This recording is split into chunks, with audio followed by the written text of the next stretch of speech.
Your faith is your fortune. Chapter 20, the breath of life.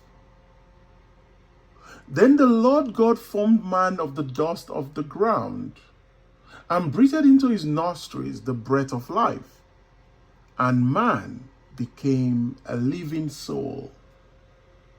Genesis 2, verse 7. Then the Lord God formed man of the dust from the ground, and breathed into his nostrils the breath of life, and man became a living being. As thou knowest not what is the way of the Spirit, nor how the bones do grow in the womb of her that is with child, even so thou knowest not the works of God, who maketh all, just as you don't know how the breath of life enters the limb of a child within its mother's womb. You also don't understand how God, who made everything, works. Ecclesiastes 11, verse 5. And it came to pass after these things that the son of the woman, the mistress of the house, fell sick, and his sickness was so sore that there was no breath left in him. 1 Kings 17:17.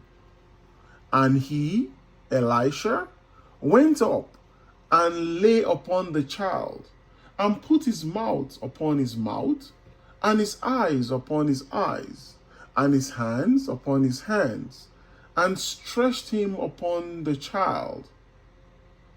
And the flesh of the child waxed warm. 2 Kings 4:34. But after the 3.5 days, the breath of life from God came into them, and they stood on their feet, and great fear fell upon those who were watching them. Revelation 11:11. Did the prophet Elijah or Elisha really restore to life the dead child of the widow? This story, along with all the other stories of the Bible, is a psychological drama which takes place in the consciousness of man. The widow symbolizes every man and woman in the world. The dead child represents the frustrated desires and ambitions of man, while the prophet Elisha or Elijah symbolizes the God power within man, or man's awareness of being. The story tells us that the prophet took the dead child from the widow's bosom and carried him into an upper room. As he entered this upper room, he closed the door behind them, placing the child upon a bed. He breathed life into him. Returning to the mother, he gave her the child and said, quote, "Woman, thy son liveth." 1 Kings 17:23, 2 Kings 4:36. Man's desires can be symbolized as the dead child. The mere fact that he desires is positive proof that the thing desired is not yet a living reality in his world. The mere fact that man desires is positive proof that the thing desired is not yet a living reality in his world. He tries in every conceivable way to nurse this desire into reality, to make it live, but finds in the end that all attempts are fruitless. Most men are not aware of the existence of the infinite power within themselves as the prophet.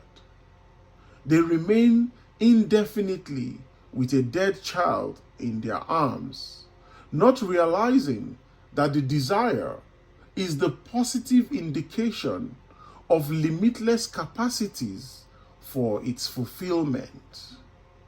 Let man once recognize that his consciousness is a prophet who breathes life into all that is conscious of being, and he will close the door of his senses against his problem and fix his attention solely on that which he desires, knowing that by so doing, his desires are certain to be realized.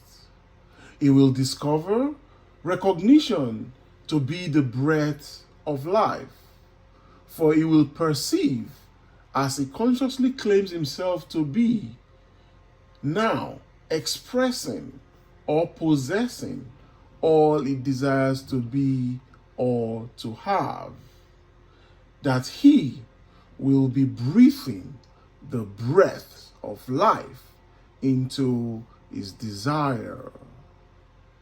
The quality claimed for the desire, in a way unknown to him, will begin to move and become a living reality in his world. Yes, the prophet Elisha or Elijah lives forever as man's limitless consciousness of being, the widow as his limited consciousness of being, and the child as that which he desires to be. End of chapter.